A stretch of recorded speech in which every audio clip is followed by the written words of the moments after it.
Halo pemirsa, kembali lagi bersama saya Katarina Amelia di Wanyu Sore. Menteri Koordinator Bidang Perekonomian Airlangga Hartarto mengatakan Presiden Prabowo Subianto akan menggelar rapat khusus mengenai utang kereta cepat Indonesia-Cina atau WUSH. Informasi lainnya, pemirsa, Gubernur Jawa Barat Deddy Mulyadi meminta investigasi terkait kemunculan gumpalan busa hitam yang sempat viral dan membuat geger warga di Subang. Pemirsa, inilah Wanyu Sore selengkapnya.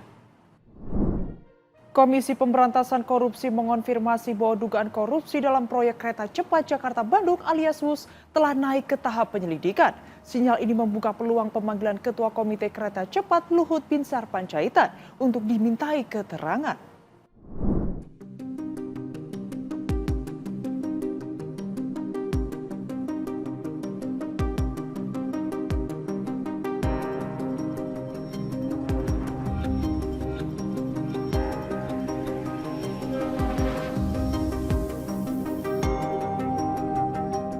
Komisi Pemberantasan Korupsi atau KPK mengonfirmasi bahwa dugaan korupsi dalam proyek kereta cepat Jakarta-Bandung alias WUSH telah naik ke tahap penyelidikan.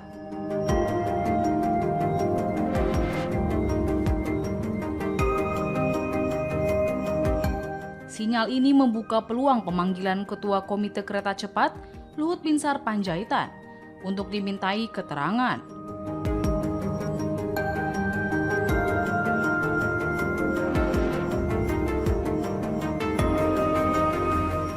Namun, lembaga anti rasuah itu masih enggan membeberkan siapa saja pihak yang akan diperiksa dalam kasus mega proyek tersebut.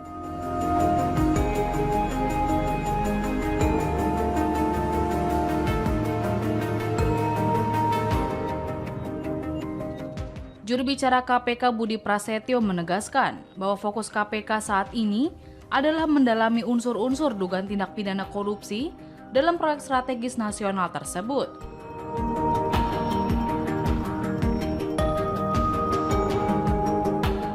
Pengumuman resmi ini datang setelah KPK mengumumkan pada 27 Oktober lalu bahwa kasus WUSH sudah masuk tahap penyelidikan sejak awal tahun 2025.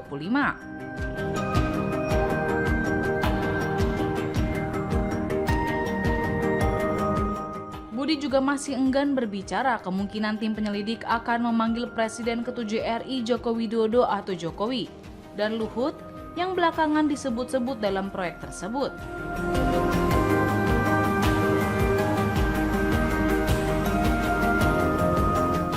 Termasuk juga kemungkinan memanggil mantan Menteri Koordinator Bidang Politik, Hukum, dan Keamanan atau Menko Polhukam Mahfud MD.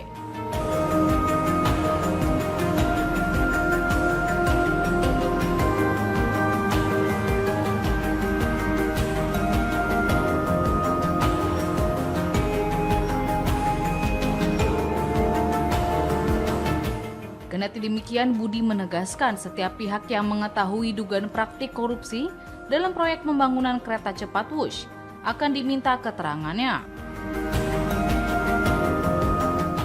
Namun, KPK enggan membeberkan pihak-pihak yang akan dipanggil untuk diminta keterangannya tersebut. Pasalnya, proses penyelidikan kasus megaproyek itu masih bersifat tertutup. Diketahui isu ini pertama kali meledak setelah mantan Menko Polhukam Mahfud MD secara terbuka membongkar adanya dugaan penggelembungan anggaran atau markup dalam proyek WUSH.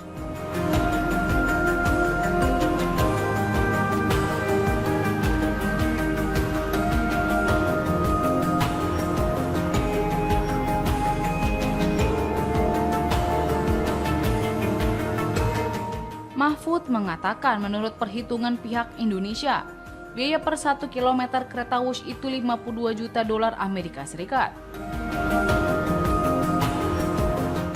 Akan tetapi, kata dia, di Cina sendiri perhitungannya mencapai 17 hingga 18 juta dolar Amerika Serikat, sehingga naik 3 kali lipat.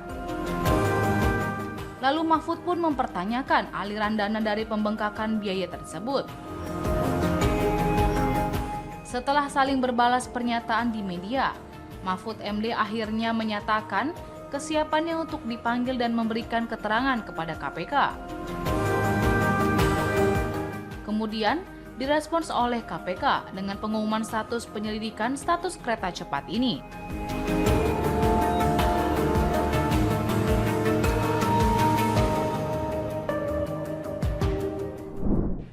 Menteri Koordinator Bidang Perekonomian Airlangga Hartarto mengatakan Presiden Prabowo Subianto akan menggelar rapat khusus mengenai utang kereta cepat Indonesia-Cina atau WUSH.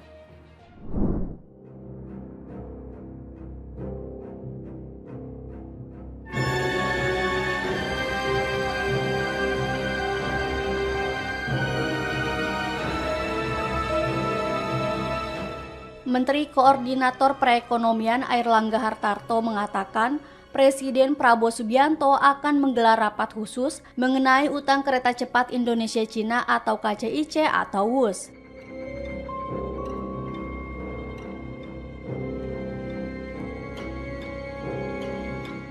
Hal itu disampaikan Airlangga usai rapat terbatas di Istana Jakarta pada Rabu malam.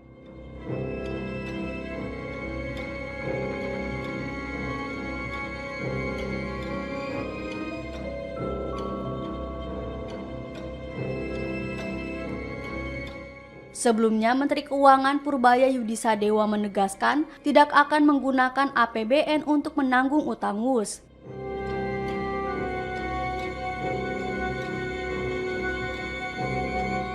Yang menilai keputusan itu dirasa aman meminimalisir risiko fiskal.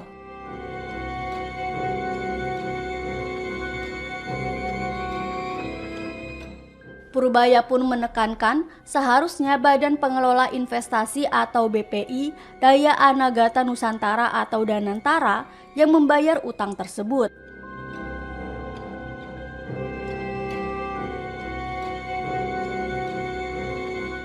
Sementara itu, Danantara disebut tengah mencari cara meringankan pembiayaan proyek tersebut, termasuk kemungkinan meminta dukungan dari APBN.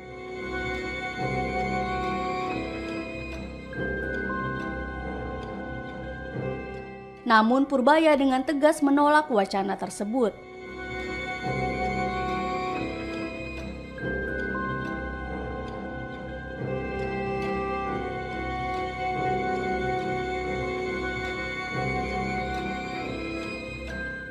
Purbaya mengatakan utang proyek KCIC bukan tanggung jawab pemerintah, tetapi menjadi urusan BUMN.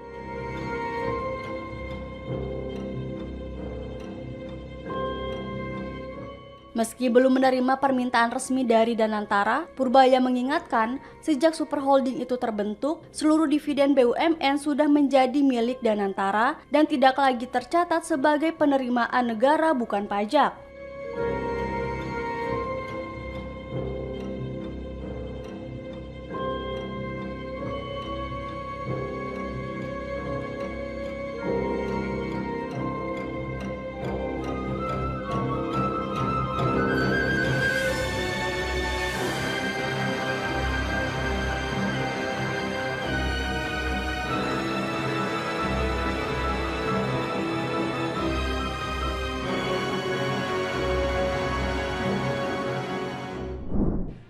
Menteri Energi dan Sumber Daya Mineral atau ESDM Bahlil Lahadalia mengecek kualitas BBM di SPBU di Kabupaten Malang, Jawa Timur pada Rabu malam. Hal itu ia lakukan untuk merespons keluhan warga tentang motor mogok dan berebut alias tersendat setelah mengisi Pertalite.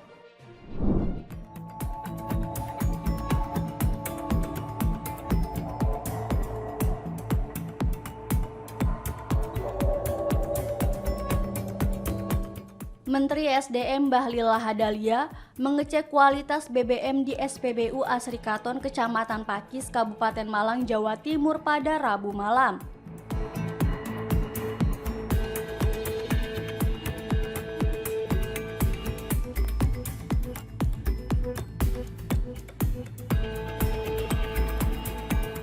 Hal itu ia lakukan untuk merespons keluhan warga tentang motor mogok dan berebet alias tersendat setelah mengisi Pertalite.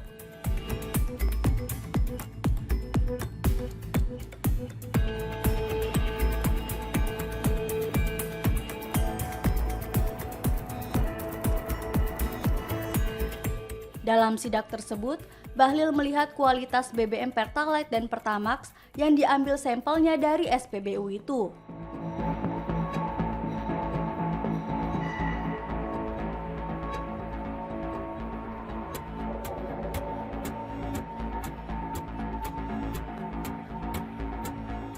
BBM diuji memakai alat pengecekan kualitas kandungan.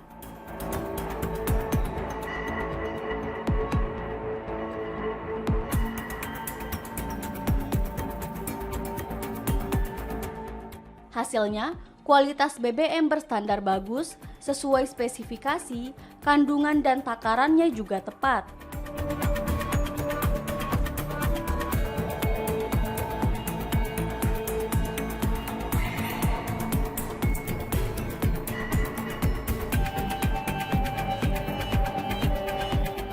Bahlil meminta Pertamina untuk selalu menjaga kualitas BBM yang disalurkan.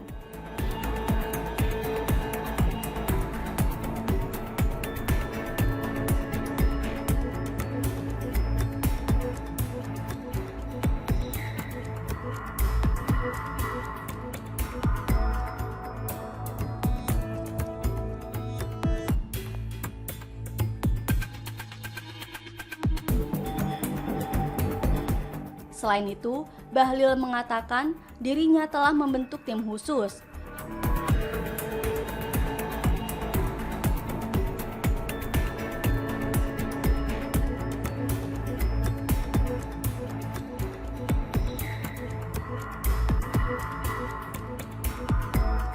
Selain di Malang, Bahlil juga menurunkan tim untuk melakukan pengecekan di sejumlah SPBU lain di Jawa Timur, termasuk Gresik, Surabaya, dan Lamongan.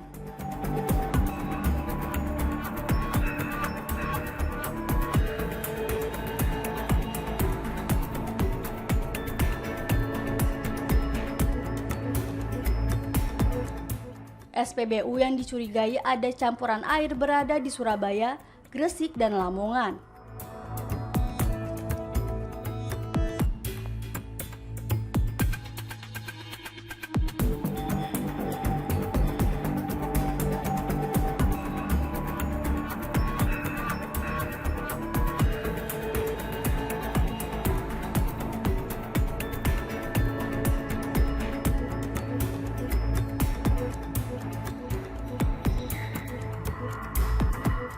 Sebelumnya, fenomena motor mendadak mogok ramai diperbincangkan di media sosial. Pengendara mengeluh motor mereka mendadak bermasalah usai mengisi BBM.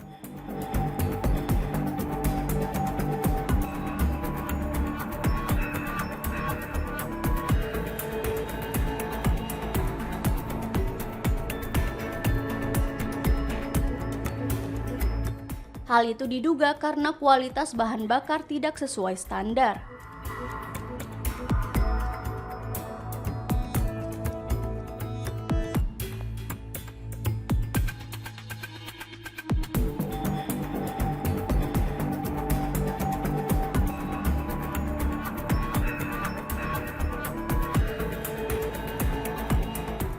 Ya, selamat malam. Hari ini kita berada di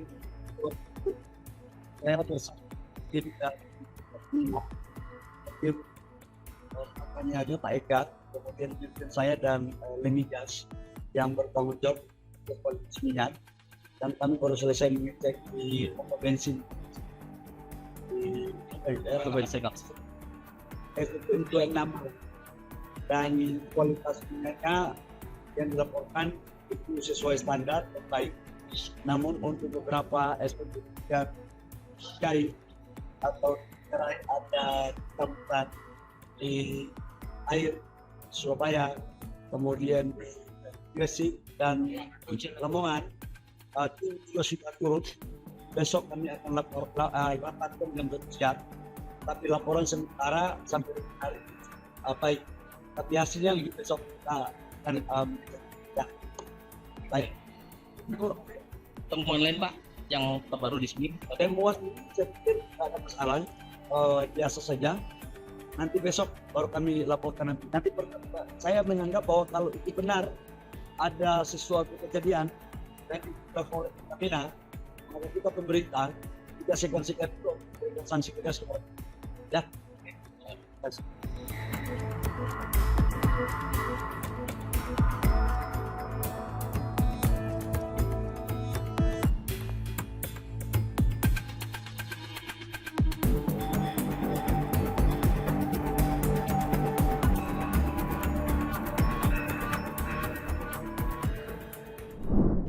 Gubernur Jawa Barat Deddy Mulyadi meminta investigasi terkait kemunculan gumpalan busa hitam yang viral di Subang. Ia menyebut pengecekan akan dilakukan tim gabungan dari Dinas Lingkungan Hidup Jawa Barat, DLH Subang, dan Kementerian Lingkungan Hidup. Awan hitam. Budah.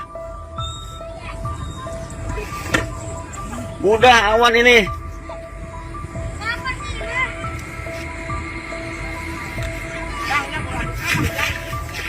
Awan ini. Gubernur Jawa Barat Deddy Mulyadi meminta investigasi terkait kemunculan gumpalan busa hitam yang viral di Subang. Ia menyebut pengecekan akan dilakukan tim gabungan dari Dinas Lingkungan Hidup Jawa Barat, DLH Subang, dan Kementerian Lingkungan Hidup.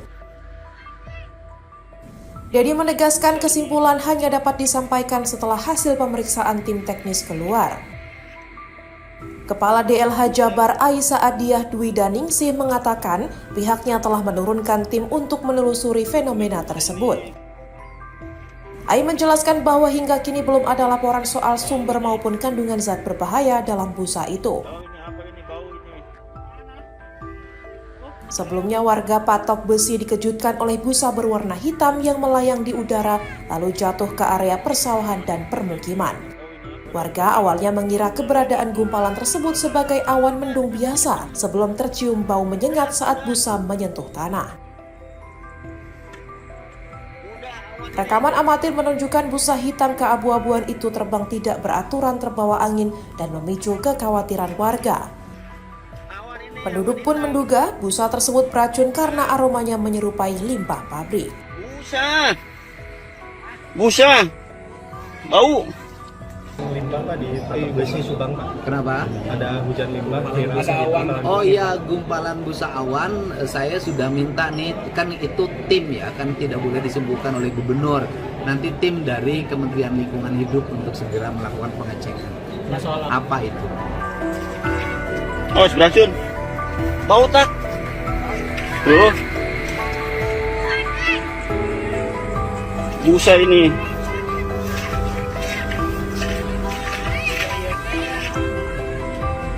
Busa.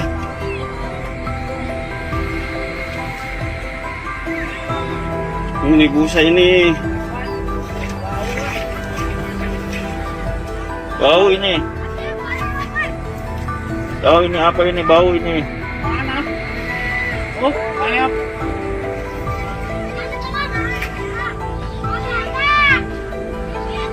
Terbentuk busa ini, nggak tahu ini. Satu kontainer cengkeh yang sempat diekspor ke Amerika Serikat dinyatakan sebagai suspek radioaktif cesium atau CS137 oleh FDA dan akhirnya dikembalikan ke Indonesia. Kontainer tersebut tiba di dermaga Terminal Peti Kemas Surabaya pada Rabu 29 Oktober.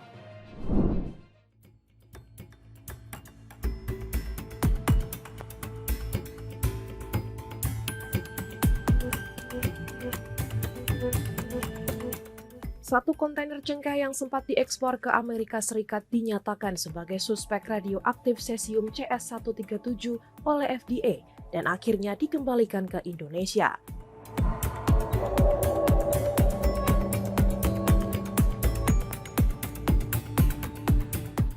Kontainer tersebut tiba di dermaga Terminal Peti Kemas Surabaya pada Rabu 29 Oktober.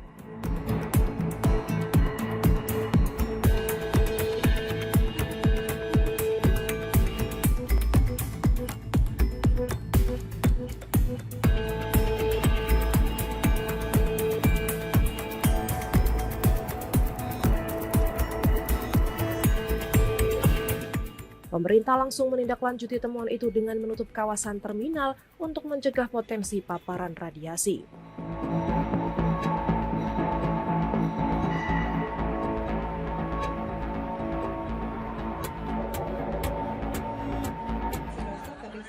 Gubernur Jawa Timur Kofifa Indar Parawansa memastikan Badan Riset dan Inovasi Nasional atau BRIN turun tangan melakukan identifikasi terhadap kontainer yang diduga mengandung CS137.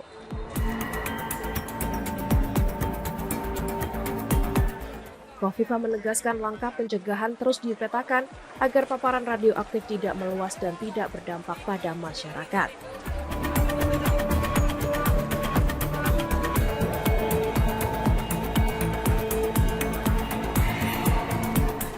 Diketahui kontainer cengkeh tersebut berasal dari perkebunan di Pati, Jawa Tengah dan Lampung yang diolah di PT Natural Java Spice Surabaya.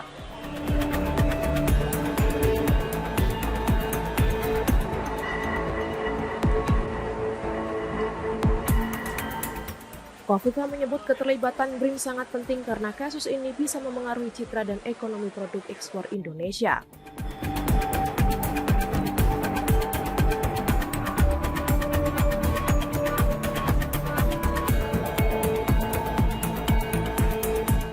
Satgas Penanganan Kerawanan Bahaya Radiasi Radionuklida CS137 telah bergerak cepat mengambil sampel dari 3 lokasi untuk diuji di Laboratorium Teknologi Radiasi BRIN.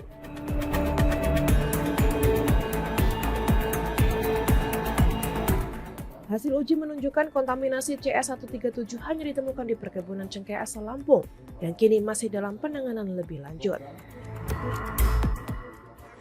Komunikasi sama BRIN, BRIN turun, BRIN akan melakukan identifikasi karena memang ini bisa berdampak pada ekonomi, terutama produk-produk yang untuk diekspor. Tidak berarti yang domestik tidak sehat, domestik pun harus sehat. Saya diskusi cukup panjang dengan Pak Laksono, Kepala BRIN. Aktivitas Gunung Semeru di Kabupaten Lumajang, Jawa Timur dilaporkan mengalami peningkatan dalam 24 jam terakhir. Akibatnya guguran lava pijar kerap terlihat mengalir dari ujung lidah lava di sekitar kawah gunung.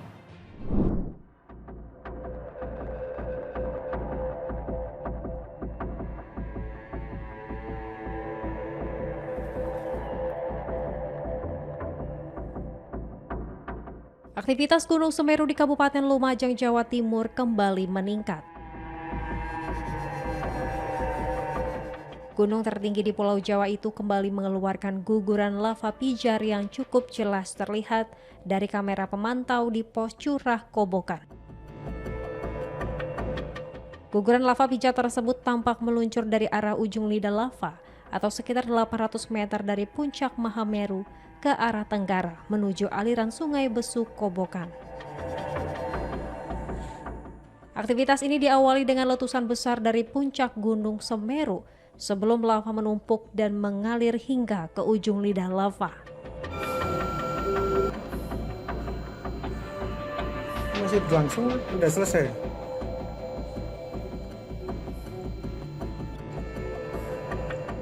Dengan meningkatnya aktivitas letusan dan guguran lava pijar, Badan Penanggulangan Bencana Daerah BPBD Kabupaten Lumajang mengimbau warga di sekitar lereng gunung agar tetap waspada. Secara visual, petugas mencatat sedikitnya 10 kali letusan dalam periode pemantauan terbaru. Sementara itu, aktivitas kegempaan seismik terdeteksi sebanyak 126 kali. Petugas pemantau Gunung Semeru mengakui bahwa dalam beberapa hari terakhir telah terjadi peningkatan frekuensi letusan. Jarak luncur material bervariasi antara 1.000 hingga 2.000 meter dari puncak.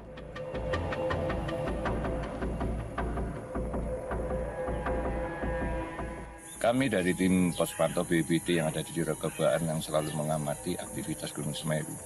Ya, untuk mulai kemarin malam sampai dengan tadi malam itu jam 24.00 gitu, letusannya aja sudah mencapai 126 kali. Dengan aktivitas Gunung Semeru sejak tadi malam habis maghrib itu sangat meningkat, baik letusan maupun guguran, namun belum memiliki dampak yang masif karena memang masih di KRB 3.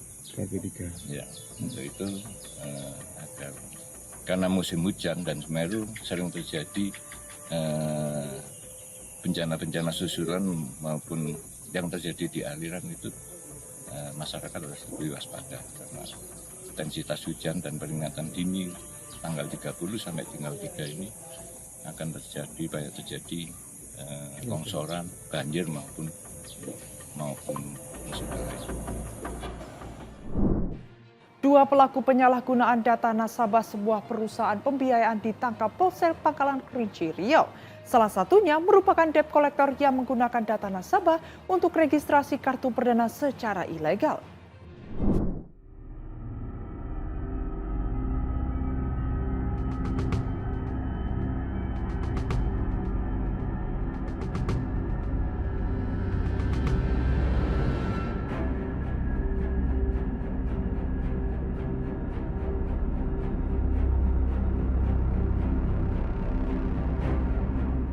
Polsek Pangkalan Kerinci Kabupaten Palalawan Riau mengungkap praktik ilegal penyalahgunaan data pribadi milik nasabah sebuah perusahaan pembiayaan untuk registrasi kartu perdana seluler.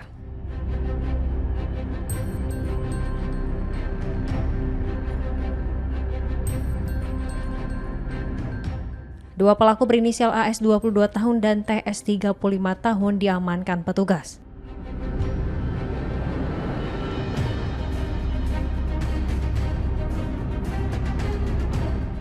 Modus keduanya kini memanfaatkan data nasabah berupa nomor induk kependudukan dan kartu keluarga untuk melakukan registrasi kartu perdana Eksis dan XL secara tidak sah.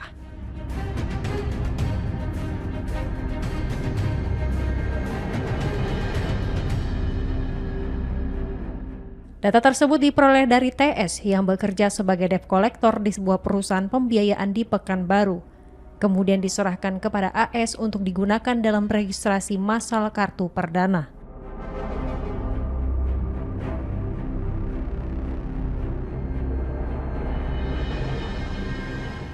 Setelah proses registrasi, kartu-kartu tersebut dijual kembali kepada pihak lain demi keuntungan.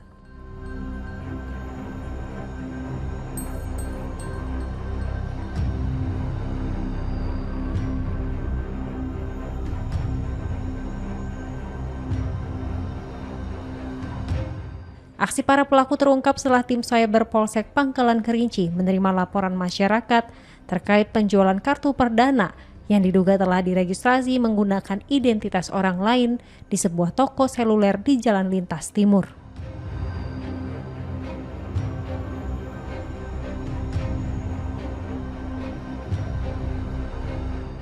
Dari hasil penggeledahan, polisi menyita 52 lembar kartu keluarga dan 217 nomor induk kependudukan yang telah digunakan dalam registrasi ilegal tersebut.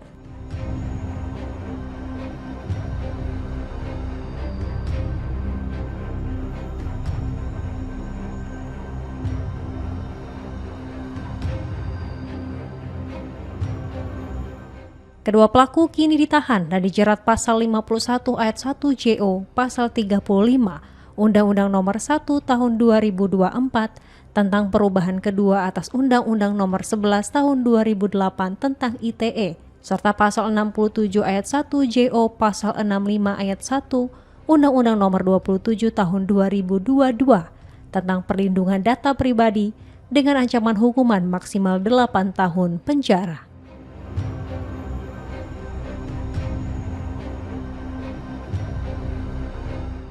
Kami baru saja mengamankan kedua orang pelaku, yang dimana kedua orang tersebut kita amankan karena telah melakukan tindakan ilegal, yang dimana mereka ini melakukan registrasi kartu perdana atau SIM card dari provider dengan menggunakan data pribadi yang diambil dari nasabah salah satu finance.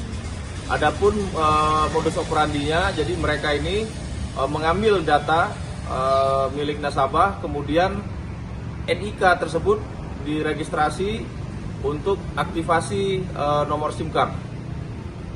Untuk saat ini mereka sudah kita amankan, berikut barang bukti yaitu kurang lebih ada 7 kartu yang sudah diregistrasi, kemudian ada 50 KK milik nasabah, kemudian ada sekitar 230 NIK yang sudah dilakukan registrasi untuk nomor perdana. Untuk kedua tersangka tersebut kita kenakan ancaman pasal berlapis ya, Undang-Undang ITE dan juga tentang perlindungan data pribadi dengan ancaman 6 tahun penjara.